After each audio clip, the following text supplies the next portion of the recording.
Olá, bom dia e com muita energia. Bom dia, tudo bem com você? Chegando, 6 horas em ponto, estamos no ar com mais uma edição do nosso Bom Dia Paraíba. E você que está aí despertando agora, reflexionando sobre a vida, né? Pensando aí com os seus botões. Seu coração, por exemplo, ele não precisa urgentemente de alguém, ele precisa, sabe de quê? De paz. Nada substitui a paz de se auto-pertencer, de se auto-amar. Pense nisso. Se não é leve, nem traz boas sensações, então não vale a pena. 6 horas, 1 minuto. Hoje é terça, dia 22 de dezembro. Vamos aos destaques desta manhã. Já está em Campina Grande o corpo da modelo de 19 anos que teria sido morta pelo ex-namorado. Ontem foram divulgadas imagens de Lohane quando ela desembarcou no aeroporto Castro Pinto. Você está vendo aqui no Bom Dia Paraíba, no desembarque dela, depois foi ao encontro do ex-namorado, pouco depois foi encontrada morta. Nossa repórter Emi Nascimento tem outras informações. Bom dia, Emi. Bom dia, Pedro. Bom dia para todo mundo que está acompanhando a gente. Pois é, olha, a Polícia Civil divulgou os últimos momentos da modelo na chegada dela no aeroporto Castro Pinto, em João Pessoa, e o momento também em que o namorado pega a modelo no aeroporto e vai levar ela para a cena do crime que aconteceu na praia de Lucena. Uma outra informação é que hoje acontecem o velório e o enterro da modelo. Daqui a pouquinho a gente traz todos os detalhes. Obrigado, Emi. Um caso realmente monstruoso, né? De muita barbaridade. 6 horas e 2. Foi presa ontem aqui na Paraíba uma mulher que trabalhava como empregada lá no Rio de Janeiro. Ela é acusada de praticar furtos onde trabalhava. A gente tem imagens aí e a Denise Delmiro vai trazer informações adicionais para a gente. Denise, bom dia. Bom dia, Pedro. Bom dia para todo mundo. A polícia está chamando de golpes milionários. Essa mulher trabalhava em casas na zona oeste do Rio de Janeiro, utilizava várias identidades, pegava esse dinheiro das pessoas, dinheiro roubado, trazia para Paraíba e investia em negócios, em bens, enfim, ela foi descoberta, foi presa. A gente tem essa reportagem que explica bem direitinho como era o esquema dos golpes que ela aplicava lá no Rio. Daqui a pouco eu te conto a história dessa paraibana, Pedro. A polícia desmascarou todo o esquema, né, Denise? Daqui a pouco a gente conversa já, até 8h30 da manhã estaremos juntos. Olha só essa história, gente. Eu fiquei bem assustado quando fiquei sabendo hoje cedo. Um comerciante lá de Campina foi levado à delegacia suspeito de ter agredido uma criança que vendia balas dentro de um restaurante. Está vendo imagens desse episódio lá em Campina Grande. A criança estaria vendendo balas e foi agredida pelo comerciante. Que absurdo. Foi publicado no Diário Oficial do Estado um novo decreto que visa conter o avanço da Covid-19 aqui na Paraíba. Zuila Davi, bom dia. Oi, Pedro, muito bom dia a você, bom dia a todos que estão já acordando, né, junto conosco aqui no Bom Dia Paraíba. E esse decreto que foi publicado ontem, ele disciplina o funcionamento em bares, restaurantes, lanchonetes, lojas de conveniência e qualquer estabelecimento afim. Isso para os dias 24, 25, 31 e 1º de janeiro. A gente vai saber daqui a pouquinho como deve ser o funcionamento desses estabelecimentos nesses dias e também há uma recomendação para evitar qualquer tipo de festa, de passagem de ano. Isso para todos os municípios paraibanos. Daqui a pouquinho eu volto ao vivo, Pedro. Até já. Pois é, fique atento, vamos falar sobre isso também, né? A Zuila falou bom dia para você que está acordando, está despertando. Bom dia para você que oficialmente ainda não acordou. Dizem, há rumores que você acordou, mas eu sei que você ainda está devagarzinho, daqui a pouco vai dar certo. 6 horas e 4, um telespectador entrou em contato conosco para falar sobre as obras da Escola Técnica de Artes que estariam abandonadas. Felícia Arbex, quando o telespectador manda mensagem para a gente, o que é que acontece? Nós viemos ver o que está acontecendo, né, Pedro? Bom dia para você, bom dia a todos. Bem, a Escola Técnica de Artes já era para estar funcionando desde 2018, mas os moradores dizem que as obras estão paradas. É no prédio que fica aqui no Varadouro, onde funcionava a antiga central de polícia. Então nós viemos ver qual é a situação. Essa obra está parada mesmo? Esse ano ela vai para frente? E aí? Já eu volto para falar sobre esse assunto. Eu já estou vendo mato em tudo que é canto aí, viu? Pelo jeito, está precisando de melhorias. Tem mato aí nessa proteção, na lateral também. Tá realmente com aspecto de abandono. A Felícia volta já já. Fim de ano chegando e como vão ficar os alunos das escolas públicas aqui do estado, também de João Pessoa?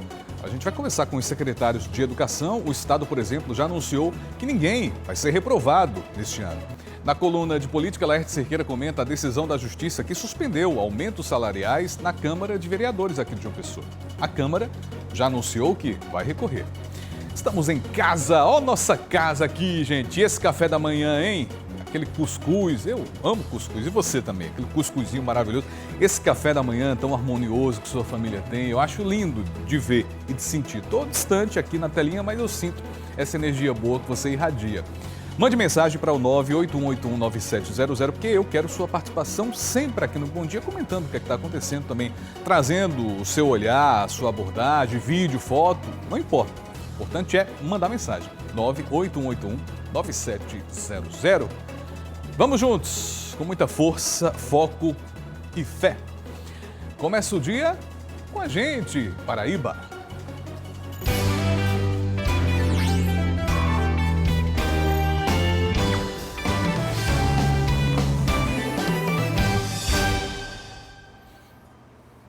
Bom dia, Paraíba, são 6h08. Já está em Campina Grande o corpo da modelo Lohane, de 19 anos, que teria sido morta pelo ex-namorado, que não aceitava o fim do relacionamento. Após passar 8 dias desaparecida, o corpo dela foi encontrado num matagal embaixo de uma ponte. O acusado, que confessou o crime, foi preso na Bahia. Como disse o delegado, a Kennedy está sendo trazido para Paraíba. A gente agradece a Amy pelas informações, um caso que chocou muita gente. Chamou muita atenção e a gente vai continuar acompanhando sim, essas investigações e o desenrolar desse caso tão triste da modelo Lohane, que tinha apenas 19 anos. Eu vou falar agora de outro caso de polícia que também chamou muita atenção.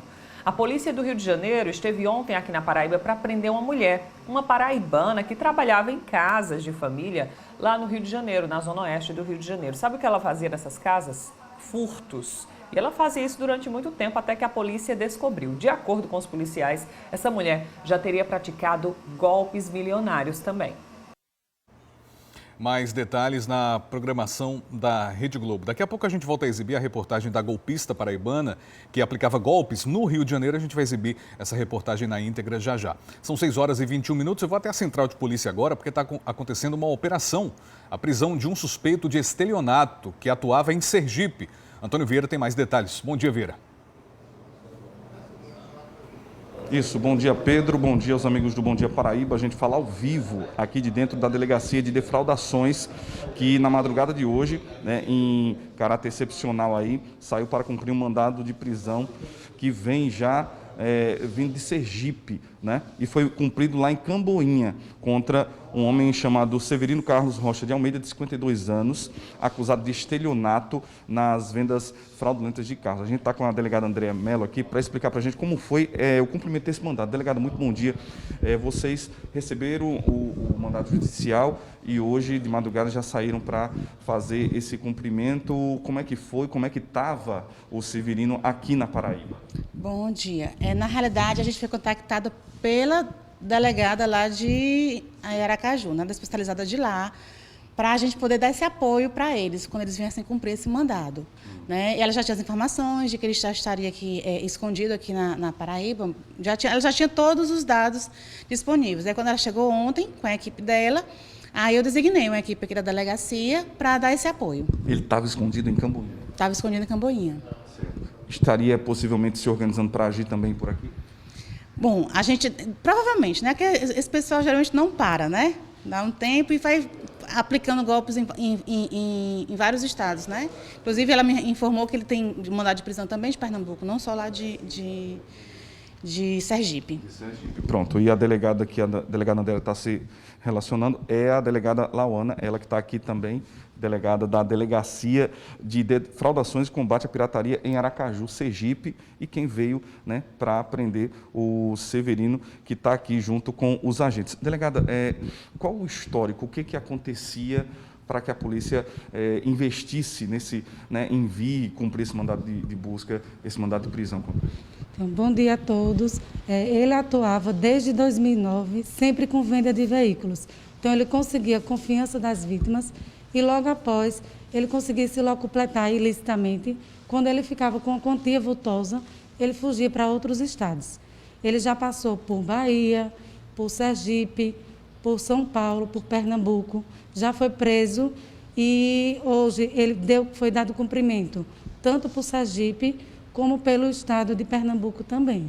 Pelas informações que vocês estavam já levantando, ele já iria agir por aqui? Então, provavelmente sim. Como ele nunca deixou de atuar dessa forma, ele consegue a confiança das pessoas para depois não repassar o dinheiro para os bancos e foge em seguida. Qual era o tipo, a dinâmica da ação dele? Ou como é que ele agia? A dinâmica era essa. Lá em Sergipe, por exemplo, ele chegou a alugar uma loja de veículos e ele conseguia parceiros, que seriam os sócios, e a partir dali, com o dinheiro da venda dos veículos, ele não repassava para os sócios, quando ele conseguia uma quantidade maior. Em relação às pessoas também que frequentavam as igrejas, ele passava, conseguia confiança e dizia, vamos lá, você quer negociar seu carro? Então, eu faço um contrato com você, coloco no nome de outra pessoa, já que você não pode, por algum motivo qualquer, e com isso ele não repassava o dinheiro para o banco e fugia em seguida. E isso ele também se identificava como pastor? Ele se intitulava pastor. Para ganhar confiança das vítimas. Além de ganhar confiança, ele tinha uma lábia muito boa. Então, ele conseguiu isso de uma forma relativamente fácil. Isso ele vinha agindo desde quando, delegado? Desde o ano de 2009. Desde 2009. Pelos registros que vocês conseguiram levantar? Exatamente. Não só em Aracaju? Não só em Aracaju, como nesses outros estados também que eu mencionei. Qual o procedimento agora? Agora ele vai ser levado para o estado de Sergipe, vai ficar custodiado em alguma delegacia e, posteriormente, será transferido para alguns dos presídios da capital, lá em Aracaju. Esse mandado de prisão cumprido hoje no bairro de Camboim, em Cabedelo, já vem da Justiça sergipana e faz parte aí de uma dinâmica de trabalho de vocês também diante dos levantamentos. Exatamente. A autoridade policial, no caso eu, representei pela prisão preventiva, que foi expedido pelo estado de Sergipe e agora foi dado cumprimento. Além desse mandado de prisão de Sergipe, a gente também vai informar ao estado de Pernambuco o cumprimento do mandado de prisão de lá também. Quantas vítimas vocês acreditam, tem uma estimativa de que ele tenha feito? Acredito que mais de 50 vítimas a gente poderia mensurar aí. E, digamos, ele agia só com essa questão de venda de carros ou algum outro tipo de procedimento? Não, exclusivamente com venda de veículos, sempre com venda de veículos. Ele, então, fica na carceragem que hoje ainda vai ser levado já para... Ainda hoje ele vai ser recambiado para o estado de Sergipe e vai ficar em alguma das delegacias de lá. Ele agia sozinho? Ele agia sozinho, sempre sozinho.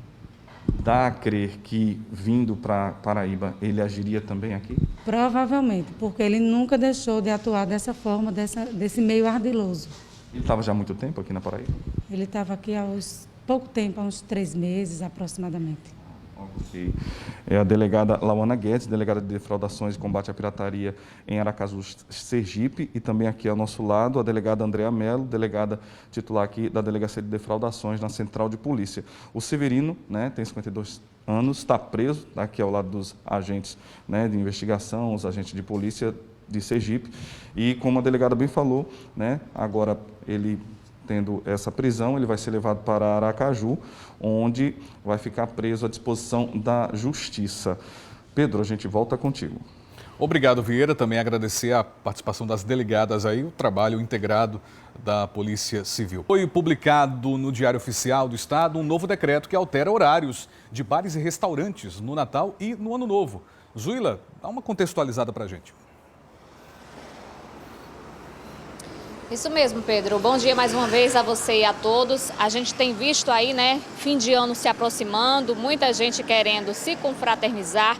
Então, preocupado também com essa questão da aglomeração em locais públicos, o governo do estado fez esse decreto, que foi publicado ontem, disciplinando o funcionamento de bares, restaurantes, lanchonetes, lojas de conveniência, praças de alimentação de shoppings, isso em todo o estado, para esses dias em específico, exemplo, dia 24, véspera de Natal, dia 25, 31 de dezembro e também dia 1º de janeiro. Esses estabelecimentos e estabelecimentos similares só podem funcionar de forma presencial, ou seja, para consumir algo dentro do estabelecimento até às 3 horas da tarde, nesses dias que eu falei, 24, 25, 31 de dezembro e 1º de janeiro. Depois desse horário, depois das 3 da tarde, os estabelecimentos só podem funcionar com o serviço delivery e também takeaway, que você pega o produto no estabelecimento e sai, não pode consumir dentro dele. Isso para tentar evitar, né, as aglomerações nas festas de fim de ano e de passagem de ano. Para fiscalizar esse decreto, a gente se pergunta como vai ter essa fiscalização, né? O governo determina nesse decreto que a Agevisa, os órgãos de vigilância sanitária dos municípios, os PROCONs estadual e municipal, guardas municipais e as polícias, todos devem ficar responsáveis pela fiscalização desse decreto nos estabelecimentos e caso esse decreto seja descumprido, o estabelecimento pode ser multado ou até fechado, caso haja uma reincidência. O decreto também determina uma recomendação, faz a recomendação para que nenhum município paraibano promova qualquer tipo de evento na passagem de ano. Isso para evitar aglomerações. E todas essas medidas a gente sabe, né, que a pandemia ainda não acabou, o ano está acabando, mas infelizmente ainda não temos vacina aqui no estado, né? A pandemia continua com números altos e a gente traz agora os dados atualizados da Covid-19 e do novo coronavírus aqui na Paraíba, segundo a Secretaria Estadual de Saúde. Até agora temos 3.552 mortes. Foram 13 novas mortes nas últimas 24 horas. Casos confirmados até agora, 159.639, 203 novos casos neste último boletim que foi divulgado. E temos também os casos de pessoas que se recuperaram da Covid-19, né? A gente dá graças a Deus, foram 123.430 paraibanos que se recuperaram, mas a gente espera que esse fim de ano, Pedro, né, seja tranquilo, que as pessoas se conscientizem, né, de que não podem se aglomerar, não podem, infelizmente, se confraternizar com muitas pessoas e o governo do estado está atento a isso para tentar evitar que essas pessoas se aglomerem, pelo menos nesses espaços, né, que foram determinados. Já que não teremos aí festa de fim de ano, grandes comemorações, a gente precisa se conscientizar que a Covid-19 continua. Pedro, é com você. Que as pessoas escutem as autoridades de saúde. Obrigado, Zuila. Até daqui a pouco. Uma nova mutação do coronavírus está sendo identificada em alguns países. Ela tem um poder maior de transmissão.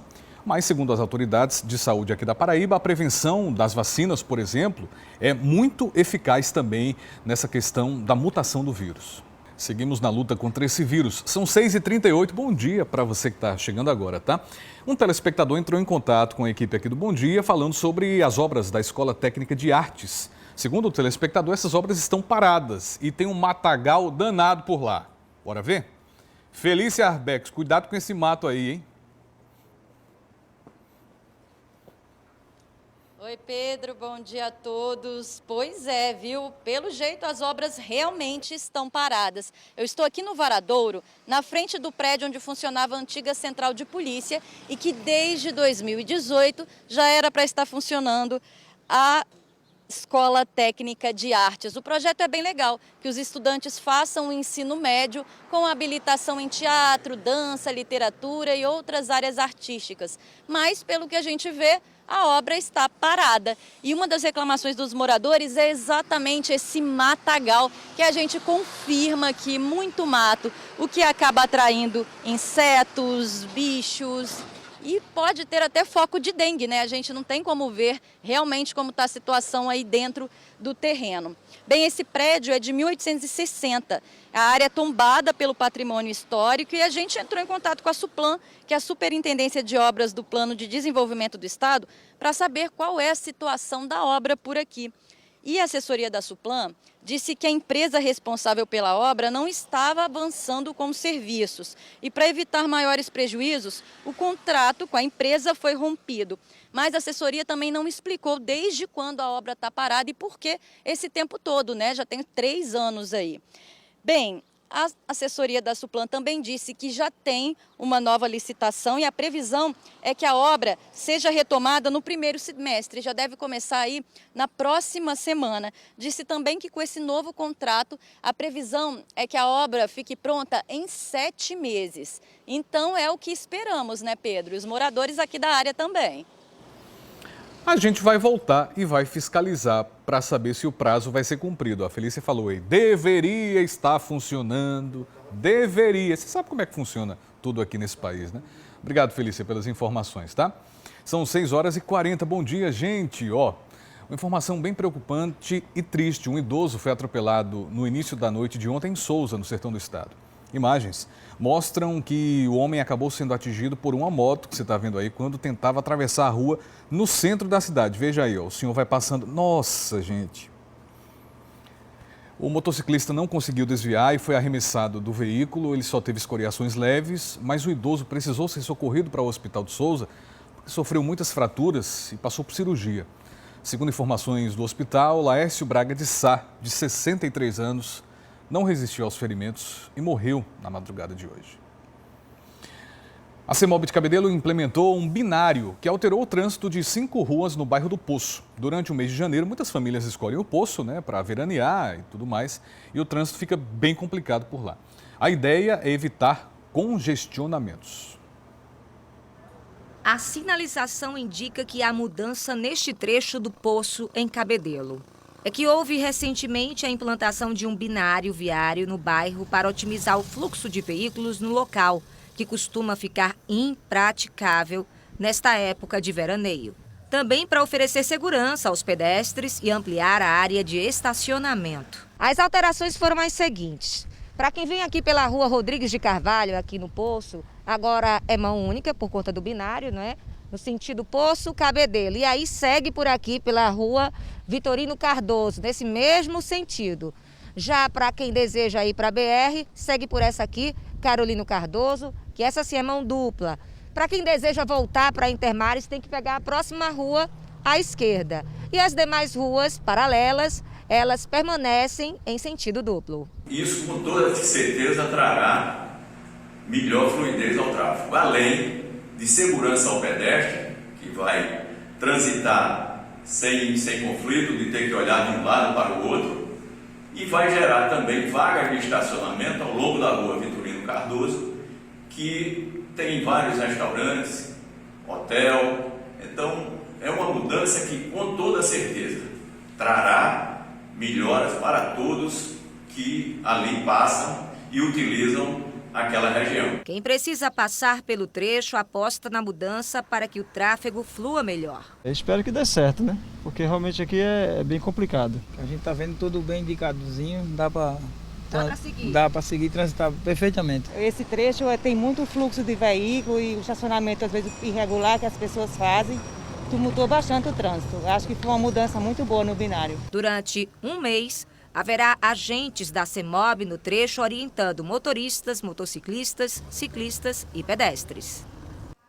Muita atenção, então, dos motoristas, né? E por falar em mudanças no trânsito, né? A gente mostrando aí a situação de Cabedelo, vamos falar de transporte público, dos trens, porque a CBTU divulgou todo o planejamento dos trens, que vai ter sim uma mudança por causa dessa semana de Natal, né? Tem feriado e tudo mais. A gente tem aí todo o planejamento para vocês. Por exemplo, veja só, no dia 24, que é véspera de Natal, né? Como é que vai ser? Os últimos trens saem a partir das 11h39, Santa Rita, Cabedelo. 11h39 no mesmo horário, Cabedelo, Santa Rita. Depois, 12h47, Santa Rita, João Pessoa. 12h49, Cabedelo, João Pessoa. Na sexta-feira, dia de Natal, 25 de dezembro, os trens não funcionam, isso de acordo com a CBTU. E no sábado, o funcionamento volta ao normal, das 5 horas da manhã até 1h25 da tarde. Para você que precisa pegar trem, que faz esse deslocamento, fique muito atento a esses horários, porque na sexta-feira não vai funcionar, tá bom? E na quinta tem esses horários diferenciados aí. No sábado tudo volta ao normal. Semana que vem, Ano Novo está chegando, Réveillon, claro, outro planejamento deverá ser liberado e a gente traz aqui para vocês também no Bom Dia Paraíba para você ficar atualizado, tá bom? Caso você apareça aqui por João Pessoa, se vier de trem ou se você mora aqui na cidade, cidade ou em outras partes da Paraíba, vocês estão sabendo, né? Está acontecendo a campanha Natal Sem Fome, que está nos últimos dias. E sabia que ainda dá tempo de você fazer sua doação de alimentos, de brinquedos, de roupas, mas principalmente alimentos? A gente sempre fala sobre isso. Vamos acompanhar na reportagem. Isso quer dizer que a reta final da campanha Natal Sem Fome chegou. Com doações sendo recebidas desde outubro, já dá para fazer um balanço das arrecadações neste ano tão difícil e com mudanças na coordenação da campanha. Perdi o meu pai e logo em seguida tive que assumir a campanha, tive que assumir, dentre outras coisas.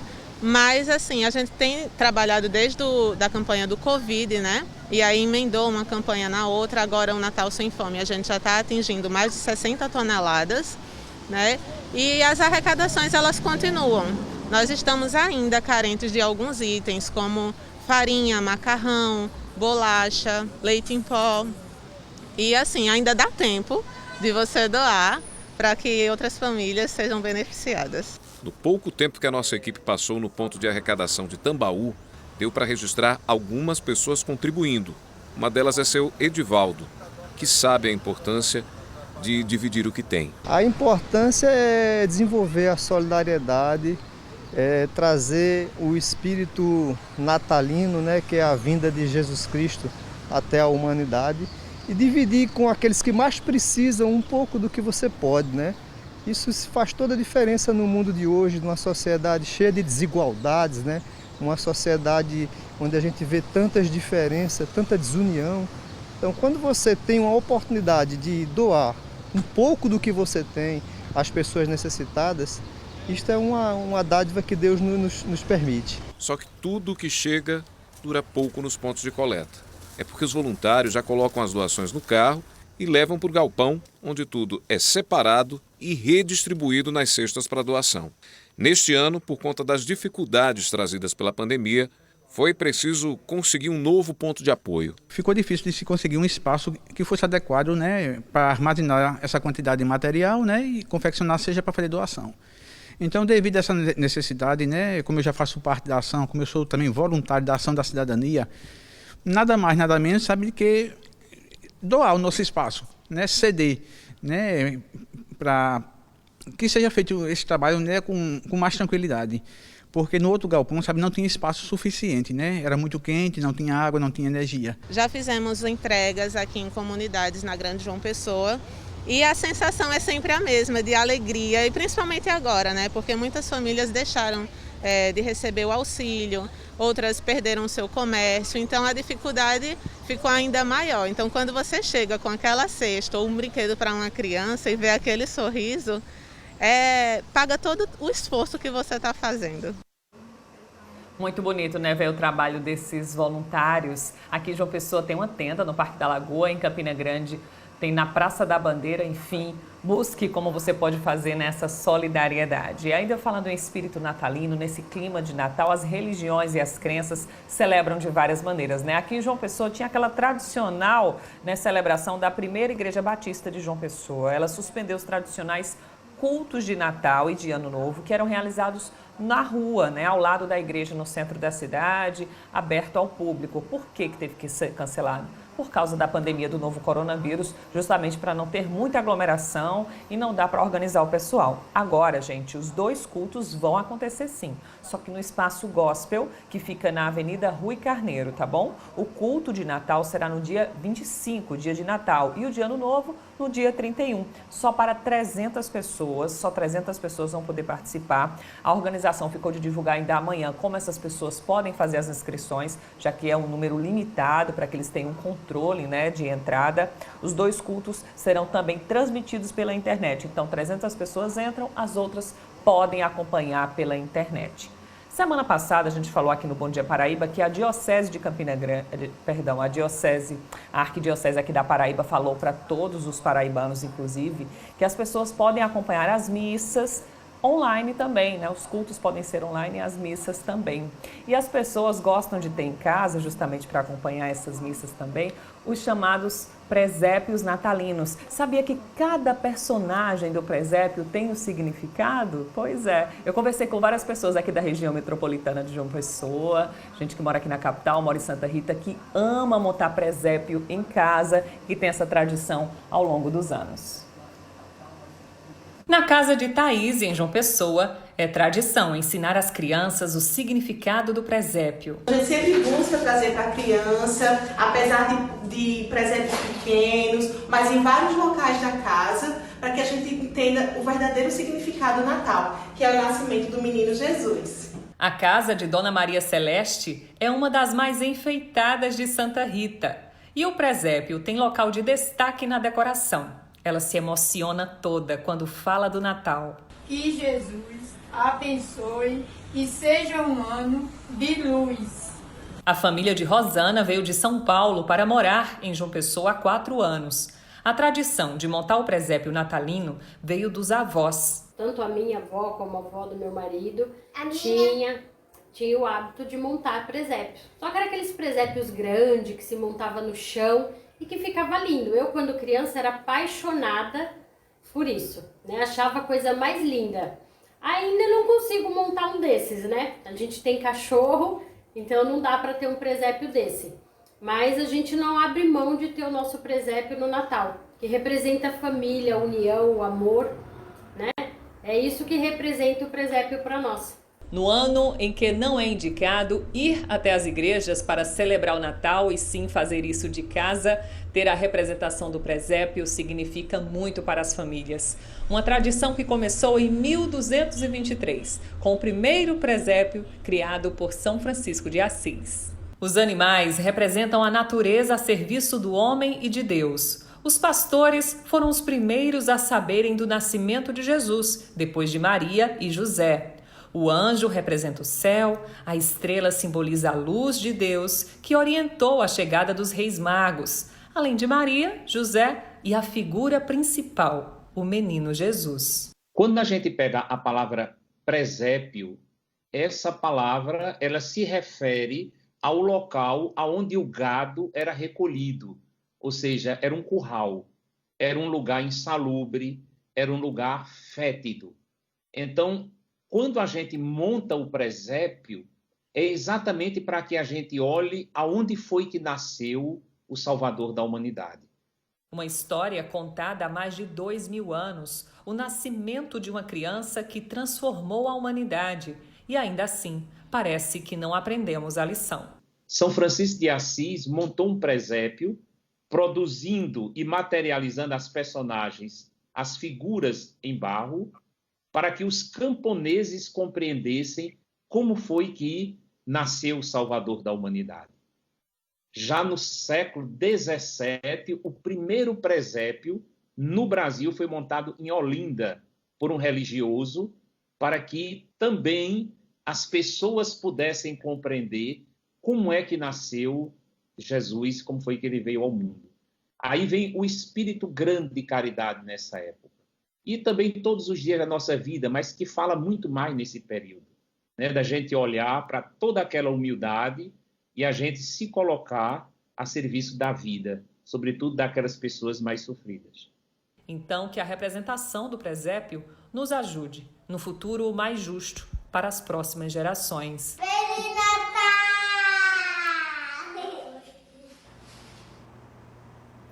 Bonitinho, né?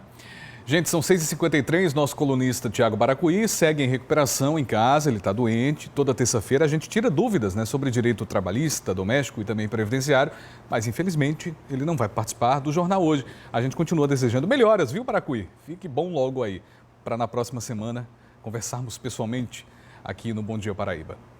Agora tem a sua participação pelo 981819700. 981819700. Quero a sua participação, tá? Manda mensagem aqui. Muitas mensagens chegando, vamos ver? Carlos Santos de Bahia, bom dia, Carlos. Prazer te conhecer, tá?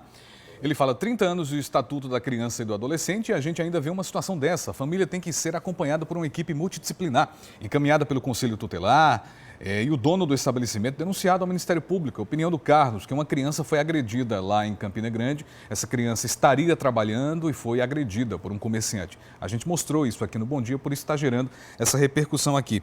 Tem outra mensagem chegando. Bom dia, quero fazer uma denúncia de um supermercado no Colibris, que está com esgoto a céu aberto e não tem quem aguente o mau cheiro. Não se identificou, obrigado pela participação.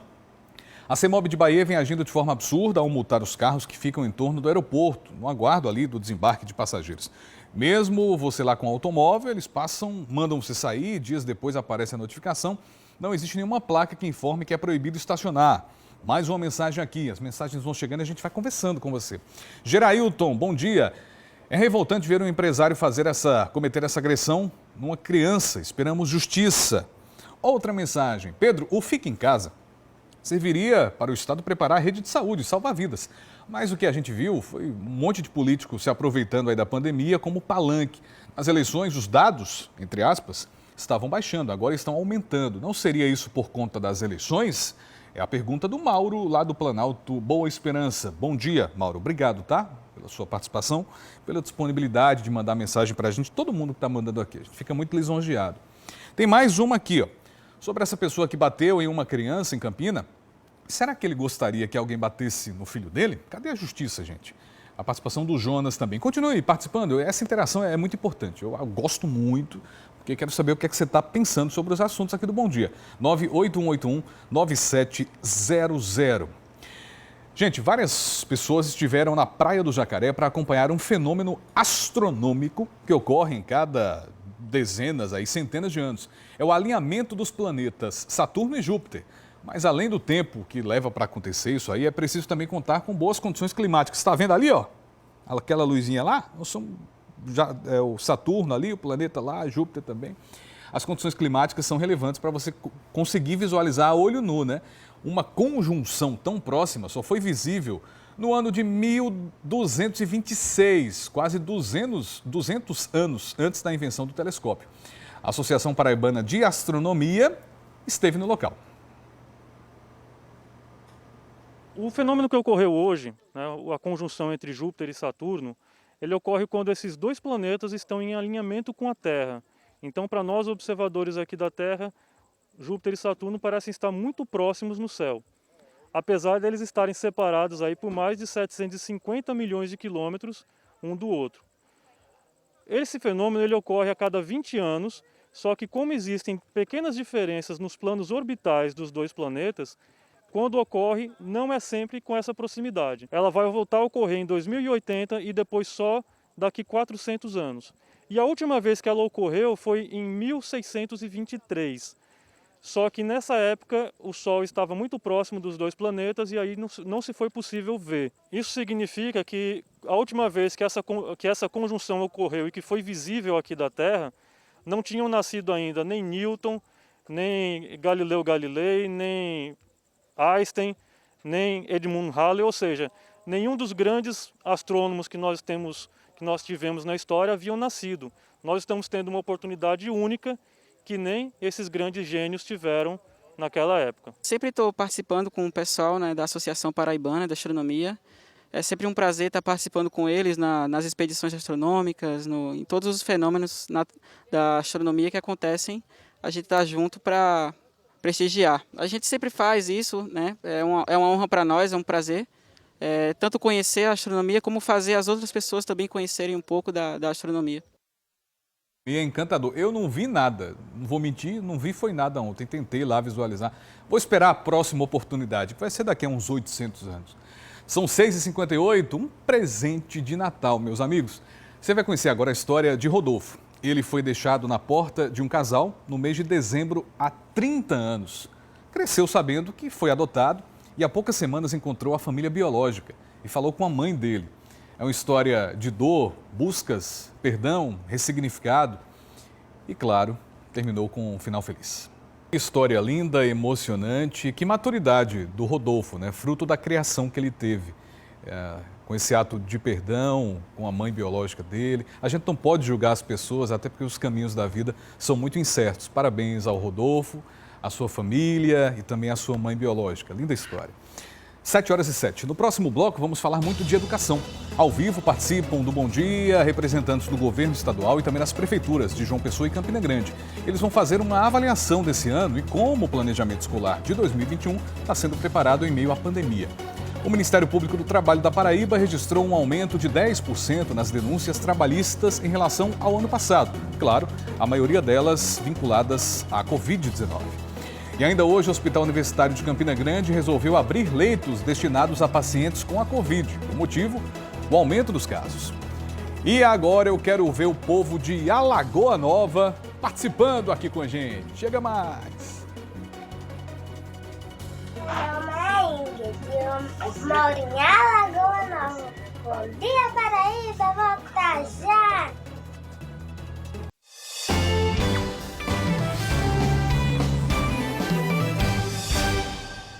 Fala, gente, bom dia, estamos de volta. Prazer ter você conosco. Ano terminando e as escolas que passaram por grandes desafios nesse ano de pandemia estão se reinventando, né? As escolas estaduais, por exemplo, não vão reprovar os alunos em 2020. Aí como é que vai funcionar? Uma espécie de compensação, Zuila? Bom dia. Oi, Pedro, mais uma vez, bom dia a você, bom dia a todos. Pois é, a gente sabe que foi um ano totalmente atípico também na área da educação, né? Professores, estudantes, toda uma cadeia teve que se reinventar, né, para lidar com essa questão da pandemia. E aí algumas situações tiveram que ser repensadas, né, principalmente para a volta desse ano letivo em 2021. E aí a gente vai conversar agora com o secretário de Educação, Cláudio Furtado, aqui do Estado, que vai falar sobre algumas dessas medidas. Uma delas, secretário, muito bom dia, é a questão de não reprovar esses alunos que passaram por tudo isso nesse ano de 2020, né? Como é que isso vai funcionar na prática?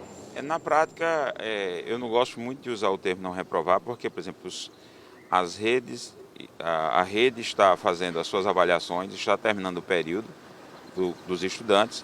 Essa questão do ciclo contínuo que foi declarado pelo Conselho Nacional de Educação e homologado pelo Conselho Estadual é para que a gente possa olhar para aquele aluno que por acaso ele tenha ficado na questão da retenção, ele tenha desistido, a gente possa trazer ele de volta, fazer reposição e manter esse aluno na rede. É mais para a gente evitar a questão da evasão daquele aluno que se perdeu pelo caminho, certo? Mas avaliações têm sido feitas com os estudantes da rede. A ideia é que você faça busca ativa, conjuntamente com os municípios, com órgãos, até como a Unicef, que a gente está fechando acordo para fazer com que a gente traga de volta esse aluno que entrou na estatística de evasão e possa repor conteúdos que por acaso ele tinha perdido, por exemplo, de um determinado ano, por exemplo, ele é do 6º ano, ele vai para o 7º ano, mas ele vai receber reforço daqueles conteúdos que ele por acaso tinha perdido.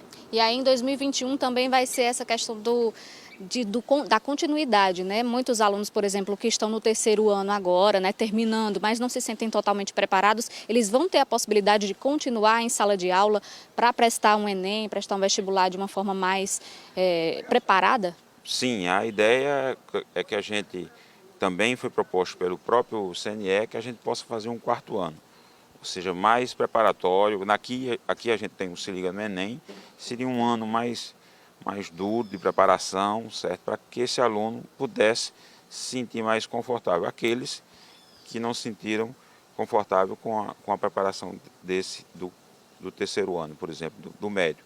Então a gente vai dar essa condição de manter esse aluno engajado durante 2021, certo? Para repor deficiências que a gente venha notar, por exemplo, em avaliações que nós vamos fazer em toda a rede para mensurar os efeitos pedagógicos, certo? Do tempo de ensino remoto. E aí a gente vai encerrar o ano letivo de 2020 já em 2021, né, 17 de janeiro. Como a Secretaria já tem pensado o retorno às aulas? Esse ensino deve ser híbrido? Já tem uma data para essas aulas recomeçarem no ano que vem? Olha, nós vamos encerrar o ano letivo de 2020 agora no dia 17 de janeiro. A ideia é que a gente volte às aulas, vai ter as férias dos professores e técnico administrativo volte por volta de 17 ou 18 de fevereiro, que vai dizer a forma com que vamos voltar é a questão da pandemia, ou seja, se nós vamos voltar híbrido, a gente tem um inquérito sorológico sendo concluído, ou seja, o que vai vir disso aí.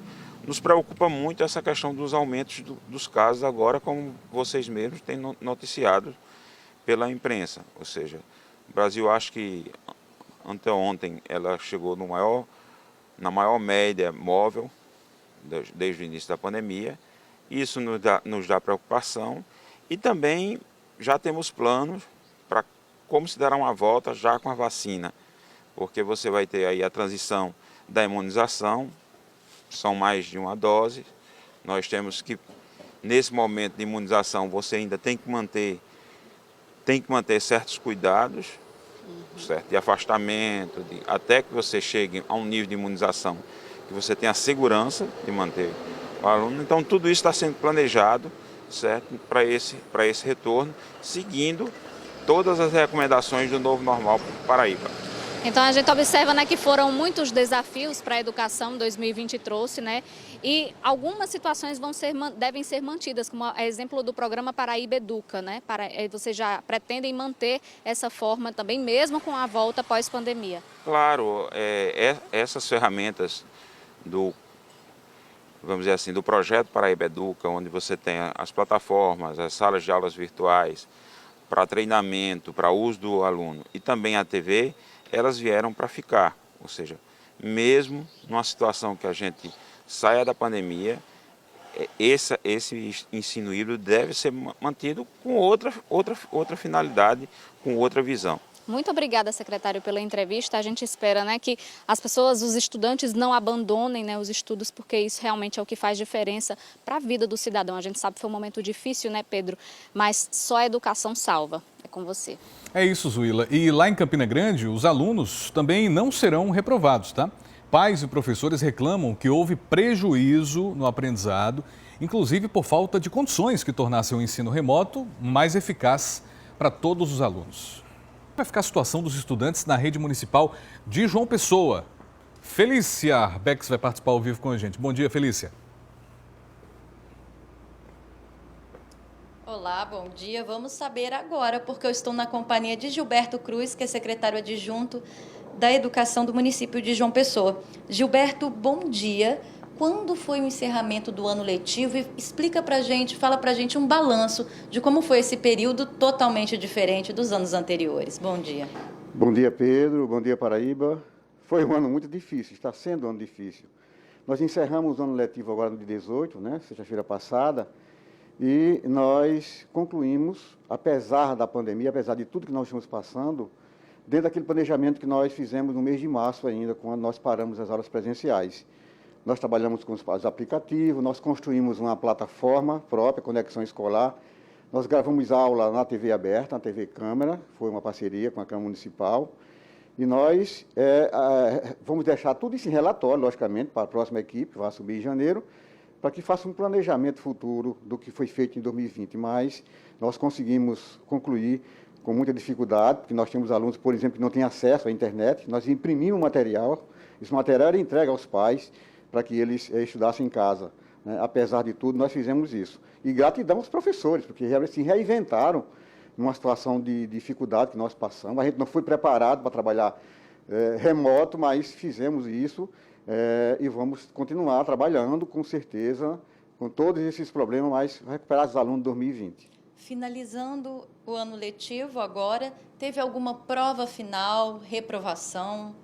Não tem reprovação. Nós estamos seguindo, inclusive, a diretriz do Conselho Nacional de Educação e a resolução do Conselho Municipal, que nos garante a aprovação desses alunos para o ano seguinte e fazer a recuperação durante 2021 e, quem sabe, 2022.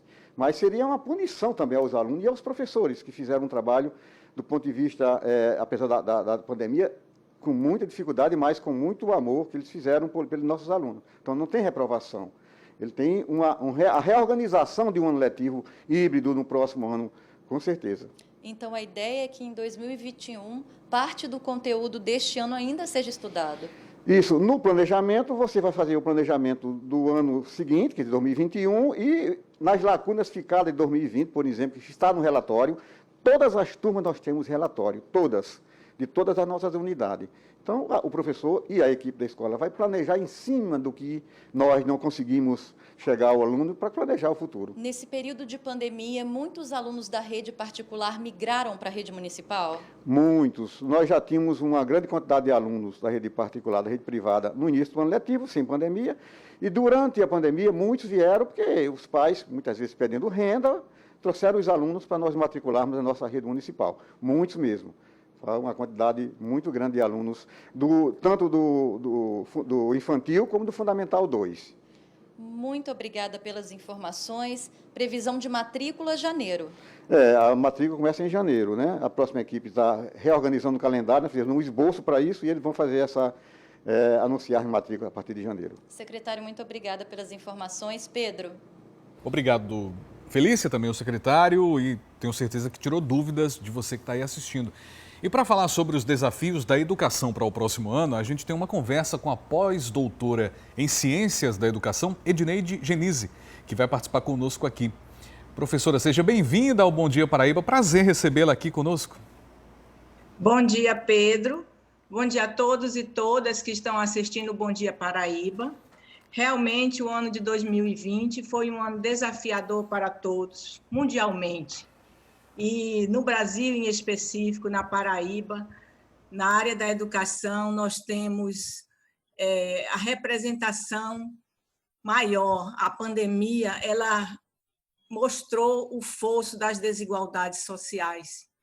E muitos alunos conseguiram acompanhar o trabalho maravilhoso que os professores da educação básica vêm realizando. O esforço extraordinário de dar continuidade ao ensino sob o formato remoto. Um trabalho da qual eles não estavam esperando e não estavam totalmente preparados para realizar, mas que muitos realizaram de forma amorosa, de forma competente e deram continuidade. Todavia, as condições de muitos dos alunos não permitiram esse acompanhamento. Como foi mostrado aqui mesmo pelo repórter, as famílias, nas suas condições, nas suas carências sociais, não conseguem pagar uma internet, não conseguem ter acesso a um computador. E isso dificulta o próprio aprendizado. Então, muitos conseguiram ter continuidade aos seus estudos, outros numa situação precária e outros ficaram para trás. Então, esse fosso de desigualdades no processo ensino-aprendizagem, produzido pelas condições econômicas, sociais, da materialidade da vida de cada um, é preciso ser considerada no retorno à escola. E aí a gente pensa, como será esse retorno?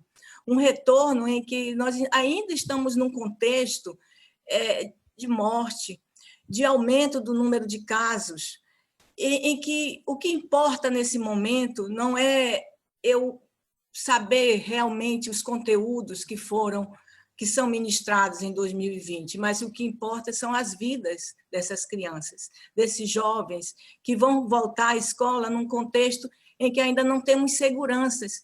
Então, há um conjunto ainda de incertezas, de insegurança por parte tanto do poder público, dos secretários de educação, como também por parte das famílias, que temem em enviar seus filhos à escola e tê-los de volta para o convívio social no dia seguinte, sem saber exatamente o que aconteceu no ambiente escolar. Então, esse conjunto de incerteza, Pedro, ele faz com que a gente possa estar frágil ainda para o retorno à escola. É preciso ter segurança, porque o que importa nesse momento não é se o aluno vai passar no Enem, ou se ele vai ter condição de ter os conteúdos de aprendizagens em sua totalidade. Mas o que importa agora, nesse momento que nós estamos vivendo, em um contexto difícil para todos, é a preservação da vida, né? É a preservação da vida, da família, da condição que nós estamos. Então, assim, não podemos pensar também somente que houve prejuízo. muitas crianças, muitos jovens aprenderam outras coisas dentro de casa, o acesso à internet, a visualização, a arte, o brincar, outras brincadeiras, filmes que eles não tiveram oportunidade de assistir e assistiram, inúmeras aprendizagens que se deram nesse contexto familiar de quarentena, de pandemia, né, em que a gente passou esse tempo todo fora do convívio social.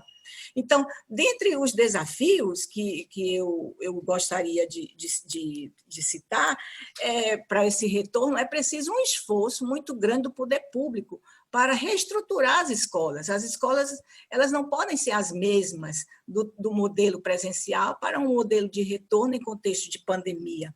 Então, é preciso uma articulação do setor da educação, da saúde, da assistência social, um planejamento estratégico articulado que possa pensar esse fosso das desigualdades, tanto no campo social como no campo das aprendizagens, de acompanhamento do desempenho escolar, para que a gente não deixe mais ninguém para trás, porque é importante que todos possam chegar juntos no conjunto das aprendizagens, do desenvolvimento humano, né? Além disso, a escola ela é um lugar além das aprendizagens, ela é um lugar também de formação do caráter, da emoção, dos sentimentos. E é lá na escola que se forma um grupo de amigos, é lá na escola que tem um grupo de amizade dos professores, em que se troca experiências. Então, como voltar à escola no momento em que a gente não pode abraçar? Será que uma criança que está na fase inicial e que está nesse processo de formação, na primeira etapa, ela vai conseguir aprender ou estar num processo de aprendizagem sem conseguir uma interação social mais amorosa com o seu professor, com o seu próprio colega? Então, são coisas assim que a gente tem que pensar nesse momento. Então, um grande desafio, para além desse planejamento estratégico que eu penso que poderia haver entre a educação, saúde, assistência social e a infraestrutura, seria a gente também pensar como realmente a escola, no conjunto da estruturação, vai fazer a implantação do protocolo, né, de saúde. Bom, acho que a gente perdeu a contato com a professora. Professora, a gente teve uma interferência na comunicação, mas o importante é que o recado foi dado, né? A doutora em Ciências da Educação, Edneide Genise, trazendo uma contextualização mais ampla de todo esse cenário educacional e enriquecendo aqui o nosso Bom Dia. Doutora, obrigado pela participação, tá? Foi muito bom tê-la aqui conosco. Essas oscilações de internet acontecem, são naturais. Vamos seguir por aqui. São 7h34 e o IFPB divulgou que vai prorrogar as atividades acadêmicas não presenciais até o dia 28 de fevereiro do ano que vem. Essa medida se refere aos cuidados que a instituição vem mantendo para evitar a contaminação pela Covid-19.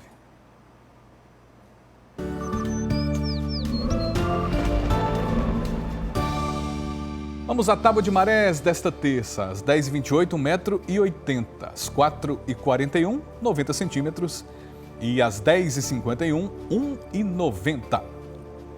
Imagens da nossa querida Jampa, capital de todos os paraibanos, temperatura máxima no litoral de 31 graus, mínima de 24, previsão de sol com variação de nuvens, pode chover de forma passageira, tá? Campina, bom dia Campina, previsão no Agreste, 31 graus de máxima, 20 de mínima, previsão de sol com poucas nuvens. O pessoal da Rainha da Borborema está acompanhando a gente, sejam muito bem-vindos, um abraço para todos vocês. 7h35.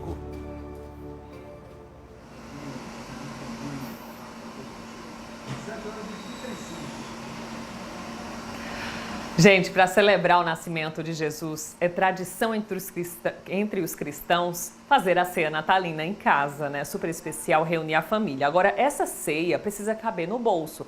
Por isso que nos supermercados por onde a gente anda, existem várias opções de carnes, as chamadas carnes natalinas. E os preços também são bem variados. Quem vai ajudar a gente nessa pesquisa é Hildebrando Neto. Os supermercados reforçaram a oferta. Tem todo tipo de carne. Daquelas de festa, já temperada e congelada, e os cortes frescos do dia.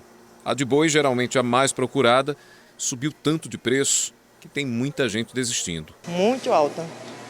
Aí tem que correr pro frango, porque não tem condições. É um absurdo um preço desse. De repente, um aumento muito grande para a gente. Quem vive de um salário mínimo não tem condições. Difícil, muito difícil. Quem não abre mão, não tem jeito. Vai ter que pagar mais. Se esforçar um pouquinho para comprar, né? Porque assim, final de ano sempre tem que ter, né, a mesa forte, bonita. Para escapar da alta no preço da carne, o consumidor mudou o foco, foi atrás de opções mais baratas. E aí, até o bode, que não tem o hábito de estar na mesa, pelo menos nesse período de festas de fim de ano, terminou virando uma opção interessante. Aqui neste supermercado, o quilo está saindo a partir de R$ 25,00. E tem mais opções. Encontramos o quilo do peru a R$ 24,00.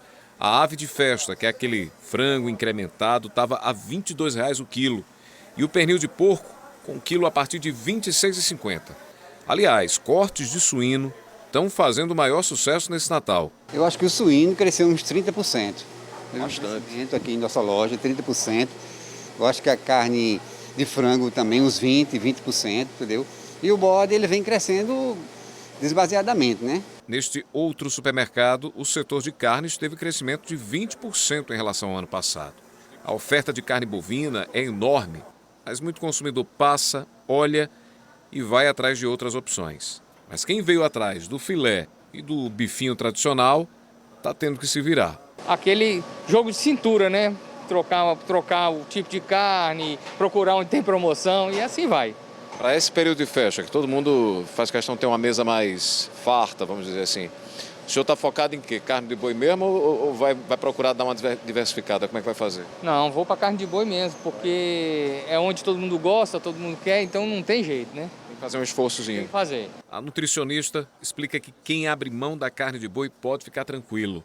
Outras opções, como o suíno, são seguras e cheias de nutrientes também. A carne suína, ela também tem propriedades parecidas com as da carne bovina, né? Então, ela é rica em vitaminas do complexo B, ela é rica em ferro, zinco, selênio, né? Que são nutrientes importantes para a gente manter as funções cerebrais, a saúde cardiovascular, aumenta a imunidade. Então, a carne suína, ela pode sim fazer parte de uma alimentação saudável, de uma ceia mais saudável, né? Desde que seja alternada o seu consumo com outros tipos de carne. Então, pode ser uma opção para essa ceia desse ano, sim. Por falar em tradição natalina nessa época, outra figura muito presente é o bom velhinho, né? Que entrega presentes para as crianças. Geralmente ele está presente ali nos pátios dos shoppings, né? Perto da decoração natalina. Podiam conversar com as crianças, ouvir os pedidos. Agora, por causa da pandemia do novo coronavírus, não dá para ter essa aproximação. Infelizmente não, tem que ter distanciamento sim para nossa proteção e proteção das nossas crianças. Mas este ano não quer dizer que esse encontro não pode ser especial. Todas estas luzes, a decoração exclusiva do período, é tudo realmente encantador. Muita gente para admirar e para fazer aquela foto. Agora, por trás de tudo isso está Papai Noel. Dentro desta redoma de luzes, enchendo de alegria crianças e adultos. Neste shopping em Mangabeira, o distanciamento de 1,5 metro mantido na fila. E toda uma expectativa até chegar a grande hora de fazer a foto com o bom velhinho. Não deixei de vir, a gente não deixou de trazer ela para ver, para manter o costume, a tradição, isso. Pedro, você fez questão de sair na foto também, não é? Com certeza, é sempre bom. Afinal, isso acontece uma vez por ano, né? Aí tem que privilegiar a data maravilhosa. Aí eu aproveitei e trouxe a pequena para ela ver o Papai Noel. Você gostou de bater assim no Papai Noel? Gostei. Tá bonito, Papai Noel? Tá. Luna, de 4 anos, cumprimentou o Papai Noel de um jeito especial. Mesmo mantendo a distância, não perdeu a empolgação. Foi uma surpresa. A gente viu o Papai Noel, entrou logo na fila para poder tirar foto. E a gente sempre tem um encanto de nossas crianças, a gente sempre educar com o Papai Noel, com a Páscoa, essas datas comemorativas sim. Giovana curtiu a foto com o bom velhinho. Foi a primeira vez que esteve tão perto e, ao mesmo tempo, um pouco longe de Papai Noel. Foi bom chegar aqui pertinho dele? Foi. Mantendo o distanciamento, mas foi bom, né? Foi. Yasmin fez até pose para a foto. Eu vou mandar uma cartinha, vou deixar na árvore, aí o Papai Noel vai pegar e trazer o presente. Ficar distante, sabendo que está na pandemia, e tem que ser assim, né? Até Deus quiser. Aqui a família toda quis fazer o registro com Papai Noel de fundo. São os novos tempos, mas está valendo a foto, já que o momento é sempre especial. Mesmo com o protocolo do dia, deu para trazer elas e tirar foto junto do Papai Noel. Não junto, mas próximo, né? Um momento diferente, né? Que essa pandemia todo mundo está passando, mas a tradição continua, né? Tem que continuar, a gente passar para elas toda a tradição do Natal, em família, principalmente, né? Depende da distância, mas foi muito bom. Sendo que a gente não pode abraçar ele, ficar perto dele, mas foi bom. Foi muito legal, eu gostei. E foi muito legal. E Papai Noel, como vem vivendo essa rotina à distância? Até mesmo assim, vamos passando o espírito natalino da melhor forma para que todos aqui saiam todos realizados, né?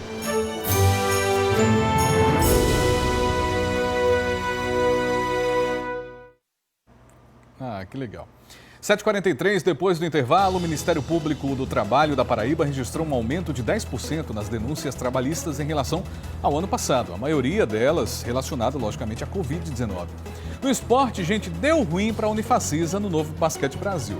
Perdeu, mas está caminhando bem. Uma derrota aí vai se recuperar sim durante a competição. E tem também as informações do Belo, que entra em campo hoje pela pré-Copa do Nordeste. E ainda nessa edição, Laerte Cerqueira comenta a decisão do Bispo de Patos de não celebrar missa especial para a posse de políticos. E o religioso ainda deu uma bronca nos candidatos. Daqui a pouco voltamos com mais informações e agora tem uma participação. É fofura que fala, né? Eu sou Maria Helena, tenho 4 anos e Bom Dia Paraíba, volta já! Fala, gente, bom dia, que bom te ver por aqui. Estamos de volta com o nosso Bom Dia Paraíba 7h46. O Ministério Público do Trabalho registrou um aumento de 10% nas denúncias trabalhistas em relação ao ano passado. A pandemia contribuiu para isso. Né, Vieira? Bom dia. Isso, Pedro. A gente tem essas informações, né, que teve esse aumento aí de 10% em relação ao ano passado. Foram registradas 2.665 denúncias. E aí, 44% delas foram por irregularidades trabalhistas relacionadas à Covid-19. Para entender isso e saber um pouco mais sobre esse balanço, a gente veio conversar com a Procuradora-Chefe do Trabalho, a Procuradora Milena Alencar. Procuradora, muito bom dia.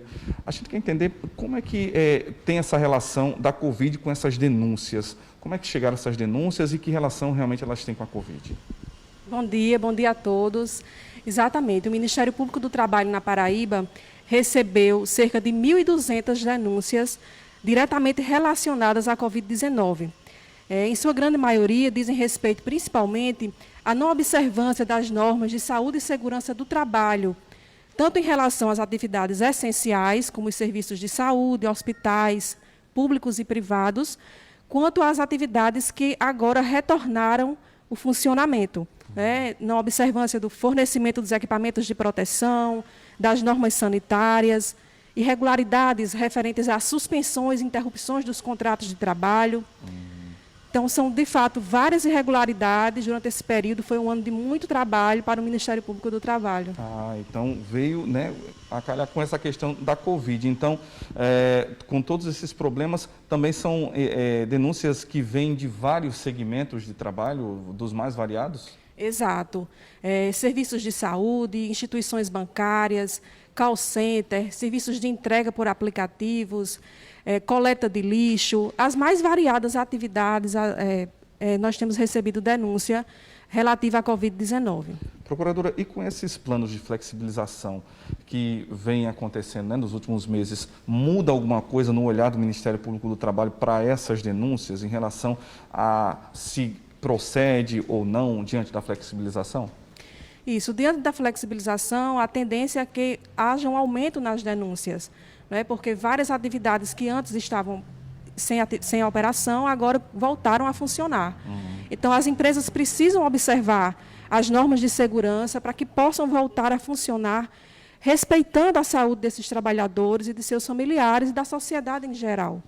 Então, o Ministério Público vai estar cada vez mais alerta agora nesse retorno das atividades presenciais. E em relação, digamos, aos critérios de avaliação de vocês para essas denúncias, diante dessas flexibilizações, muda alguma coisa para o momento que estava com a Covid de forma crítica ou não? As denúncias seguem na mesma avaliação, no mesmo critério de avaliação? No início da pandemia, as denúncias foram bem mais elevadas. Acho que o cenário de incertezas geral, né, em relação aos direitos trabalhistas, no momento das suspensões dos contratos de trabalho, todos os trabalhadores e empresários também, e empregadores extremamente inseguros com a nossa realidade. O Ministério Público foi bastante acionado, mas essa demanda permanece alta ainda até os dias atuais. Quem está assistindo Bom Dia Paraíba, como é que faz para denunciar, para que essa denúncia chegue até vocês? Nós voltamos ao atendimento presencial, excepcional, em casos em que realmente não haja possibilidade da realização por meio do nosso site ou por telefone. O nosso principal canal de denúncias é justamente o nosso site, prt13.mpt.mp.br. Lá o cidadão vai encontrar um canal de denúncias onde ele não precisa sequer se identificar, caso não deseje. E o Ministério Público irá certamente apurar com o máximo de eficiência e rapidez a sua denúncia. Ok, procuradora Milena Alencar, obrigado pelas informações e esclarecimentos. Pedro, voltamos contigo. Obrigado, Vieira. Vamos agora com a sua participação. Tem mais mensagens chegando, 981819700. Marcos Rodrigues, bibliotecário, está participando aqui. O conventinho está abandonado há mais de 13 anos. Funcionaria a primeira biblioteca pública municipal de João Pessoa e continuamos sem esse espaço. Abandono geral da cultura, opinião do Marcos Rodrigues. Tem outras mensagens aqui. Um absurdo destratar uma criança que ainda por cima estava trabalhando, não estava tirando nada de ninguém. Ana Cláudia de Cabedelo comentando a questão da agressão de uma criança lá em Campina Grande, quando a criança estava, segundo informações, trabalhando. Outra mensagem aqui que está chegando. Precisamos de sinalização entre os cruzamentos das ruas Luísa Dantas Medeiros e Benício de Oliveira Lima, principal por dentro ali do bairro José Américo. Obrigado, Lúcio de Castro. Bom dia. Cecília de Mandacaru, emocionada com a reportagem, dá esperança para que o meu marido, Daniel, continue sua busca de 43 anos pela família biológica? Cecília de Mandacaru. Ô Cecília, manda mais informação para a gente aí. Seu marido está procurando a família biológica há 43 anos? Que tal a gente tentar ajudar nessa busca? Manda mais informações para a gente pelo 981819700, tá? Conte conosco. Um bom dia para você. Tem outras mensagens aqui. Essa história da adoção, deixa eu só atualizar aqui. Foi. Essa história da adoção foi uma das mais lindas que já vi. Como não se emocionar? Flaviano de Mandacaru. A história linda do Rodolfo, que a gente mostrou aqui, né, que reencontrou a mãe biológica depois de muitos anos. Pessoal se emocionando, mandando várias mensagens para cá, pelo 98181. A Vânia também de Mangabeira comentando a mesma coisa. Obrigado, tá, gente? Continue mandando mensagem, participando aqui do Bom Dia Paraíba pelo 981819700. Você manda mensagem e a gente conversa aqui ao vivo. Daqui a pouco no Bom Dia Paraíba, o Hemocentro está pedindo doações para reforçar o estoque aqui em João Pessoa. E vamos falar do caso da criança que caiu do primeiro andar de um prédio aqui na capital. São vários casos desse tipo na ala pediátrica do Hospital de Trauma, hein? Na política, Laerte Cerqueira fala sobre um recado que o bispo de Patos mandou para os políticos da cidade. Voltamos já já. E você já mandou o vídeo para a gente? Falando assim, o Bom Dia Paraíba volta já? Ainda não? Manda. 981819700. Vamos interagir. Estou te esperando aqui. Olá, pessoal. Me chamo Gerailton, estou aqui de Campina Grande. Bom Dia Paraíba volta já. Gente, olha só. Uma criança de 11 anos caiu do primeiro andar de um prédio. Isso foi aqui em João Pessoa, ontem. Felizmente, a criança já recebeu alta.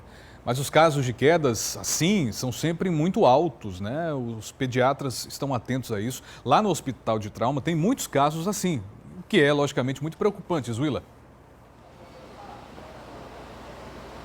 Isso mesmo, Pedro. Bom dia mais uma vez a você e a todos. A gente está aqui no Hospital de Emergência e Trauma da capital, que só esse ano, gente, já atendeu mais de 600 crianças e adolescentes, até 13 anos, vítimas de quedas e acidentes, muitos deles domésticos. Eu vou conversar agora com o diretor-geral aqui do hospital, doutor Laércio Bragante, que vai dar mais detalhes para a gente, doutor. São situações corriqueiras, né, que podem acontecer dentro de casa, fora, por um simples descuido ou desatenção dos pais irresponsáveis. Bom dia. Bom dia Mirela, bom dia a todos e a todas. Devemos esclarecer, como você bem colocou, que são ocorrências no domicílio ou próximo dele, na grande maioria com a presença de adultos com essas crianças. Lembramos que essas ocorrências podem chegar a nível de gravidade tal que levando a criança até o óbito. Portanto, e como ocorre nesse ambiente com a presença de adultos, e são acidentes perfeitamente evitáveis, lembramos a importância de prevenir as situações que podem levar a criança a um acidente. Como, por exemplo, na primeira infância, a criança tende a escalar os móveis dentro de casa. Ou, numa idade um pouco mais avançada, a criança subir em árvore. Tudo isso leva a um grande risco de acidente no ambiente domiciliar ou em torno dele. E a gente sabe, doutor, eu mesmo tenho criança em casa com 4 anos, vive nesse aí de explorar o mundo. É difícil a gente até manter esse controle e fiscalizar, mas é importante também ter uma educação, fazer com que ele se conscientize, mesmo pequenininho, de que ele pode se machucar. É importante prevenir para que não venha a acontecer algum acidente. Exatamente. A prevenção é sempre a melhor forma de abordar essas ocorrências. Naturalmente, quando isso acontecer, mesmo que não denote gravidade imediata, deve trazer a criança ao hospital, que nós temos aqui o serviço de pediatria, num atendimento de emergência, como todas as equipes voltadas para o atendimento de trauma de plantão no hospital nas 24 horas do dia, durante todos os dias da semana. Muito obrigada, doutor, pela entrevista. A gente lembra, né, agora vem aí fim de ano, muito tempo dentro de casa, reforçar os cuidados com as crianças para mantê-los saudáveis e felizes é o que a gente espera. Pedro, com você. E quando a gente costuma falar, Zuíla, criança cega, né? Numa fração de segundos eles somem assim da nossa vista. É importante ter muito cuidado mesmo. 8h10, opa, tá passando rápido. O Hemocentro de João Pessoa pede ajuda. Gente, vamos ajudar o Hemocentro, principalmente antes dos feriados de fim de ano, auxiliar no estoque, que está em baixa, tá? Felícia Arbex, perguntar para você aqui, como é que os doadores podem se organizar nessa semana? Vai ter recesso natalino no Hemocentro ou vai continuar funcionando sempre? Fala para mim, bom dia. Isso que a gente vai explicar agora, Pedro. O Hemocentro está precisando muito mesmo de doações de sangue. Estou aqui na companhia de Shirlene Gadelha, diretora aqui do Hemocentro, que vai explicar para a gente como é esse período. Primeiro, vamos falar como está o estoque. Bom dia. Bom dia, Felícia. Bom dia, Pedro. E bom dia a todos que nos acompanham por aqui. Realmente, hoje, o nosso estoque de sangue é preocupante. Os fatores RH todos não temos. Então, se você precisar, ou se algum parente seu precisar, não vão ter como fazer essa demanda, né? Então, a gente faz essa convocação aos doadores que é O negativo, A negativo, AB negativo, para que venham estar aqui o Hemocentro fazendo a sua doação de sangue. Já que antecede esse período natalino e final de ano, a gente tem um horário especial que iremos funcionar no dia 24 até meio-dia, de 7 da manhã a meio-dia. No dia 25, que é a sexta, estaremos fechados, mas no sábado estaremos reabertos, então, de 7 da manhã às 13 horas. Então, não tem desculpa, gente. É um ato de solidariedade, a gente precisa ter no nosso banco de sangue para poder estar ajudando a salvar vidas. E é essencial, porque a gente não sabe quem pode precisar desse sangue, eu, você, ou você que está em casa também. E se aqui não tiver, como vai ser? Uma bolsa pode salvar até 4 vidas, né? Uma bolsa salva até 4 vidas. Por isso também o feriado de Ano Novo vai ser do mesmo jeito. No dia 31 trabalharemos até de 7 da manhã a meio-dia. No dia 1º estaremos fechados e no sábado, dia 2, estaremos funcionando de 7 às 13 horas. E vamos ajudar o Hemocentro, porque é importante que a gente tenha esse sangue aqui. Porque como um feriado desse que já antecede, a gente não consegue manter as nossas doações, que teriam que ser de 180 a 200 doações por dia. E hoje é um dia especial que nós temos aqui no Hemocentro, mas eu já me deixa triste, porque olha, o Hemocentro aqui está vazio, esperando você, doador. E a gente fez um dia bem especial para poder fazer uns brindes com você, já que não podemos comemorar um Natal diante das aglomerações, e a gente deixa o nosso abraço a você, Felícia, a vocês que todos fazem a TV Cabo Branco, por essa parceria tão importante com a gente, e a vocês, doadores, e a vocês que nos permitem entrar na sua casa e fazer esse chamamento. Ajuda o Hemocentro, vamos ajudar a salvar vidas. Muito obrigada, eu vou vir doar, muito obrigada pela atenção. Bem, Pedro, convite feito, Hemocentro precisando muito de doações. Eita, que temos um Papai Noel chegando aqui, ó. Tudo bom? Pois é. Bom dia. Bom dia, vou pôr o microfone aqui. A parceria aqui, entregar o certificado, a TV Cabo Branco, de parceria e desejar Feliz Natal a todos. Olha que coisa Então a gente boa. entrega esse certificado pela parceria de vocês durante o ano todo, que foi imprescindível para o Hemocentro da Paraíba, como todas as mensagens e todos que vocês fazem com o Hemocentro. Então, muito obrigado. Desejamos a todos um Feliz Natal. Muito obrigado, agradeço em nome da TV Cabo Branco. Pedro, volto com você e Feliz Natal aqui, direto do Papai Noel, viu?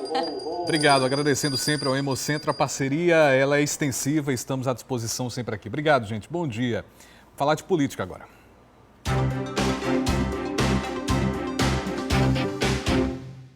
Laerte Cerqueira, bom dia. Hoje tem votação de orçamento aqui em João Pessoa. Olá, Pedro, bom dia a você que acompanha a gente.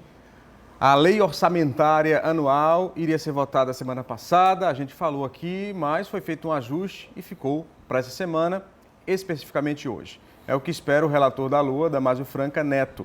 A previsão de despesas e receitas de João Pessoa, ano que vem, é de 2,8 bilhões de reais. Aqui em João Pessoa está a previsão de aprovação de emendas impositivas também, aquelas que precisam de recurso e os recursos são liberados pelo prefeito se aprovadas na casa. Eles fazem as emendas impositivas, os vereadores, se aprovadas, aí no próximo ano o prefeito tem que executá-las. Damásio detalhou para a gente alguns números da LOA do ano que vem. Veja.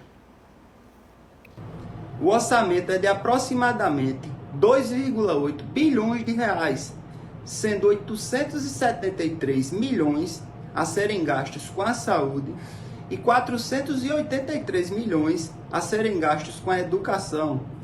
Este ano, nós vereadores teremos as emendas impositivas, que é 0,6% do orçamento tem essa destinação. E cada parlamentar pode apresentar até 5, sendo obrigados 50% ser a área da saúde. Tivemos 121 emendas impositivas, 66 emendas de remanejamento e uma modificativa, dando um total de 188 emendas parlamentares. Até agora me parece que não vai ter muito problema não, pelo menos foi o que apurei, vai ser um consenso. Hoje eu vou lá acompanhar, amanhã trago mais informações sobre a aprovação dessa lei orçamentária. E a Câmara Municipal de João Pessoa, Pedro, informou que vai recorrer daquela decisão que a gente divulgou ontem da Justiça de suspender o aumento salarial dado a vereadores, prefeito, vice e secretários municipais. Segundo o Legislativo, o reajuste vai ser defendido por entender que ele é legal, enfatizando que o que aconteceu foi uma correção das perdas inflacionárias pelo período de 8 anos sem aumento. Ou seja, usa outras palavras para dizer que houve reajuste e houve aumento, porque perdas inflacionárias todos nós tivemos. Todos nós e não temos. Recebemos aumento. Exatamente. A Justiça suspendeu o reajuste, aprovado na semana passada, e hoje a Câmara foi notificada ontem, né? Foi notificada da decisão. Foi notificada no fim da manhã, no início da tarde, essa nota foi emitida pela Câmara de Vereadores de João Pessoa. A determinação foi da juíza Tereza Cristina de Lira, depois de analisar uma ação popular que pediu a suspensão. A magistrada levou em consideração uma lei complementar federal publicada em maio, que proíbe o reajuste salarial durante a pandemia da Covid-19. Um exemplo do que foi aprovado pelos vereadores. Os salários deles vão subir de 15 para 19 mil, quase 19 mil. E de prefeito de 22 para 25 mil. Como eu falei ontem, por conta da lei, se esse aumento for efetivado, ele só pode valer depois de 2022. Acho que os vereadores devem ter outras preocupações, além dessa com o próprio salário, né? E com relação à posse dos prefeitos e vereadores daqui de João Pessoa e de Campina, lá. Pedro, é o seguinte, o que a gente pôde apurar ontem é que hoje vai ser votada, inclusive, essa programação lá no plenário da Câmara, no caso de João Pessoa. E a programação ficou o seguinte, às 3 horas da tarde, no dia 1º, vai ter uma solenidade lá na Câmara de Vereadores presencial, sem a presença de convidados, pelo menos foi o que eles disseram, só os 27 vereadores e os funcionários da Câmara, e com o credenciamento da imprensa. E aí vai ser definido ainda como é que vai ser a posse do prefeito, se ele vai para lá, para a Câmara, como é que vai ser, a equipe do prefeito ainda está se organizando, porque depois ainda tem a passagem da faixa do prefeito atual para o futuro prefeito. Há uma possibilidade disso acontecer lá no Palácio no Paço Municipal, no Paço Municipal, mas ainda não há definição com relação a isso. No caso dos vereadores, a divulgação vai ser oficializada hoje, depois da votação. No caso de Campina Grande, já foi divulgado oficialmente como é que vai ser. São 3 momentos, um deles, às 8h30 da manhã, você tem a posse dos vereadores na Câmara de Vereadores, e às 11h30 tem a posse de Bruno Cunha Lima como prefeito e o vice Lucas Ribeiro. Entre 10 da manhã e 7 da noite tem missa também e também tem um culto. Isso tudo no dia 1º de janeiro. O que foi que aconteceu lá em Patos? É o seguinte, o bispo mandou um recado para os políticos lá da região de Patos. Ele não estava, me parecia que muito aborrecido. Inclusive, no início da homilia, ele falou um pouco sobre a história da campanha, da contaminação. E o bispo de Patos já é conhecido por ser bem direto e não gosta de arrudeios. No último domingo, o bispo de Patos, Dom Heraldo Silva, disse que os políticos deveriam ir à missa para pedir perdão pelos pecados cometidos durante a campanha. Abre aspas, pode vir para a missa rezar porque pecou muito, comprou muito voto, fecha aspas. E ele disse que não faria missa para a posse de prefeitos. Segundo ele, é preciso que se coloque as coisas no devido lugar, porque não haverá missa de posse específica para prefeito, porque segundo ele não existe isso. Vamos ver um vídeo da transmissão dessa cerimônia, dessa missa, no último domingo. Pois é, bispo Heraldo foi direto, assertivo. Sincero. Né? Ele deixou claro que ele não gosta dessa história de algo específico para a posse, quando em todo um processo há indícios, por exemplo, de pecado. Então é melhor se confessar, depois se comungar e participar da missa democraticamente, como todo mundo. E uma coisa importante, sem cadeira marcada na frente, porque todo mundo é igual. Ele falou que a liturgia de posse não existe.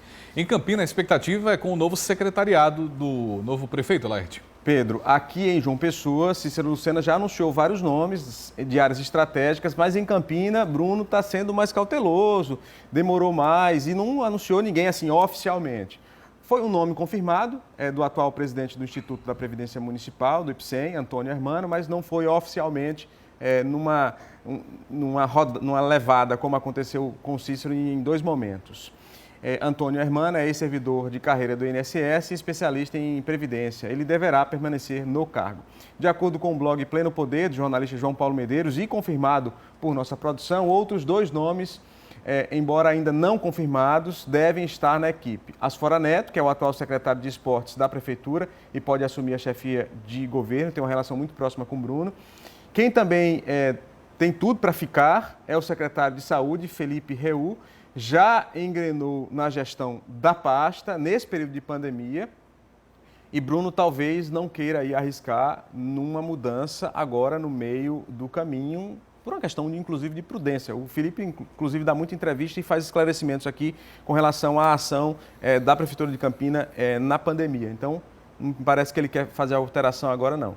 E quem também é o nome quase certo no futuro secretariado é de Gustavo Braga, que faz parte da equipe de transição. Todos esses nomes citados estiveram com Bruno em Brasília numa série de audiências com ministros e aí não é por acaso que eles foram, ouviram os ministros, ajudaram Bruno nas discussões e no debate lá e devem participar da secretaria. A informação que tenho é que pelo menos, no mínimo, 90% dessa lista aí está fechada, precisa só ajustar para onde é que vão. A gente fica aguardando, faltam o quê? 7 dias, 8 dias para o início da gestão de Bruno. E talvez no início da semana que vem ele apresente esses números aí do secretariado de Campinas, segunda maior cidade do estado, mais importante. Muito obrigado, Laerte. Daqui Valeu. a pouco vou te ouvir na CBN. Tô lá, CBN, 9h30, hein? Tchau, tchau. Tchau, pessoal. Abraço, Laerte. Até mais. Vamos para o último intervalo de hoje. Daqui a pouco tem mais informações aqui no Bom Dia Paraíba. E agora um recadinho que vem lá de Malta. Fica pertinho de Patos, né? Conheço Malta, já passei muito por lá. Chega mais aí, pessoal. Aqui é Ferreira Silva de Malta, no sertão da Paraíba. O Bom Dia Paraíba volta já! Na tarde de ontem, a Polícia Rodoviária Federal flagrou 11 trabalhadores sendo transportados no baú de um caminhão no estado de Goiás. Todos os homens são aqui da Paraíba e estavam passando por várias cidades do país vendendo redes. O grupo dormia em redes presas nas laterais do caminhão, sem luz, ventilação e, segundo a Polícia Rodoviária Federal, em péssimas condições de higiene. Dentro do baú havia ainda uma motocicleta. Imagina aí a situação. O flagrante aconteceu em Goianópolis, região central de Goiás. Os trabalhadores foram impedidos de continuar a viagem e também levados à rodoviária de Anápolis. Agora tem a sua participação pelo 981819700. Bora conversar? Batista, bom dia para você. Mora em Cabedelo e na Secretaria de Saúde do município faz mais de um mês que não tem fita de testagem de glicemia. Aí a denúncia do meu amigo Batista. Edilson Cavalcante do Valentina, bom dia, Edilson. Os governos estadual e municipal fingiram ensinar. Esse ano foi perdido, não houve aproveitamento qualitativo por diversos motivos. Aprovar os alunos é uma irresponsabilidade com a educação. Opinião do Edilson Cavalcante do Valentina. Um bom dia para você, Edilson. Denise Delmiro, cadê você? Eu vim aqui só para te ver. Oi, Pedro. Vamos encerrar juntos esse Bom Dia Paraíba.